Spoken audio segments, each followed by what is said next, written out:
كل من عليها فان ويبقى وجه ربك ذو الجلال والإكرام فبأي آلاء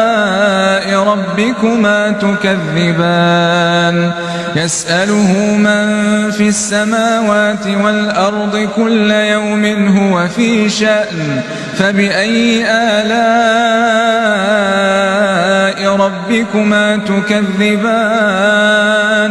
سنفرغ لكم أيها الثقلان فبأي آلاء ربكما تكذبان يا معشر الجن والإنس إن استطعتم أن تنفذوا من أقطار السماوات والأرض فانفذوا لا تنفذون إلا بسلطان فبأي آلاء ربكما تكذبان